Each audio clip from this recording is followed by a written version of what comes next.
made possible by family planning. People are telling us stories. What has family planning done in your life, in your community? For example, a person like me, I would not have been able to advance my career if I did not plan my family, to know when to get a family, when to have children, and when also to progress with my career. And we are documenting so that people are able to hear the stories of why it's very important to plan for family, for a better population, for a quality population of Uganda. And that eventually will lead to socio-economic transformation of our country. I can say that when I was still a priest in Uganda, taking care of the executive secretary of Uganda Joint Christian Council, and now a bishop of South Sudan, and as a faith leader, I saw family planning as an act of stewardship, ensuring children are born into families ready to nurture them, emotionally and financially. It is not a question of producing every weekend. Family planning simply means produce those children whom you can nurture emotionally, spiritually, and financially. That's all. They have to go to school, they have to eat very well, they have to sleep very well. Financially, if you can manage to have 20 children and you can take care of them very well, then it's okay. We go to the Bible point of view. In the First Timothy, it says, any person who cannot take care of his family is worse than what? A pagan. If you cannot take care of your family, then you are a pagan. If you produce many children and they become a problem to the community, then you are a pagan. You are worse than a pagan. So, as a champion of family planning, and who has worked with 3FHI as a family planning champion, I've seen households improving. There are some people who have really said yes.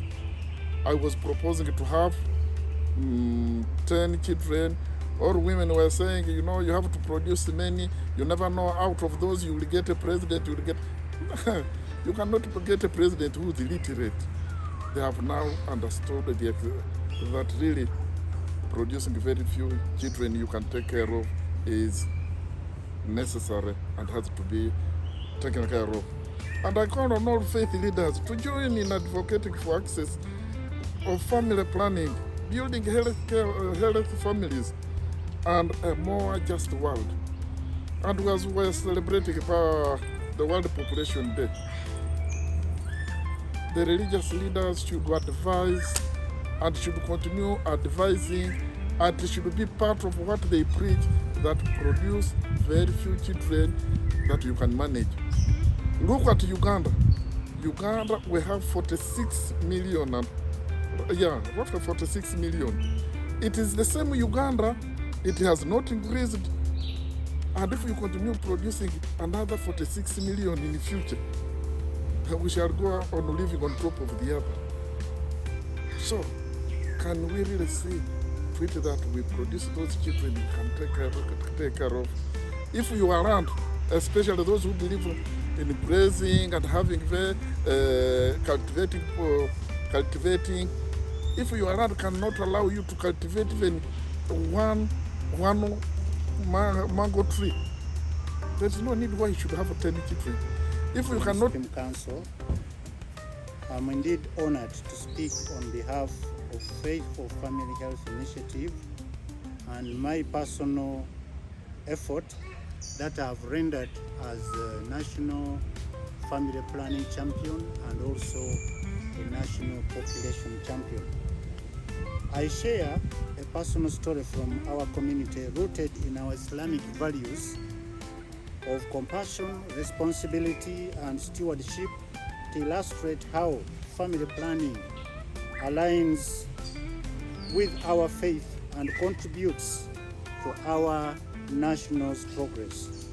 In our mosques, I met a young couple whose lives were changed through child spacing education. The wife, Aisha, was struggling to balance motherhood with her dream of completing her education. With guidance from a local health worker, she and her husband, Ibrahim, learned about the benefits of spacing their children. By choosing to plan their family, Aisha was able to finish her studies and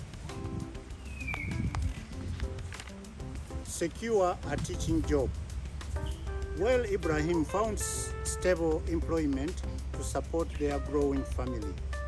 Their children are now healthy, attending school, and filled with hope for the future. This story is just an example of what is made possible by family planning, empowering families to thrive, to contribute to their communities. Planning, they think that it talks about what it means to stop having children.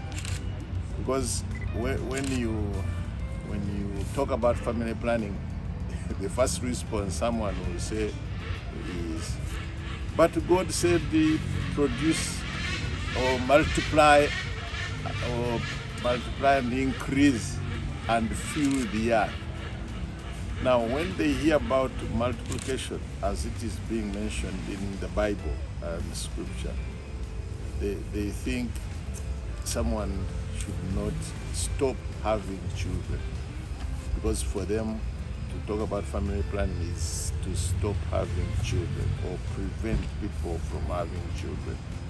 But since the time I started to educate people, they now know that God does not mean that only one family should fill the earth. It's true, the Bible talks about multiply and fill the earth, yes, but it's not one couple that is supposed to multiply and fill the earth. And so we continue to help people understand, especially to get information, to know the purpose, why family planning should be applied. Number one, is about education. If you can have children, the ones you can educate, and they have learned that, it's very, very important for the family to realize that there is a need to have few children, in fact not few, the children that you can afford taking to school, because education is key as far as development is concerned, as far as socio-economic and community engagement issues are concerned. Education is key. Planning.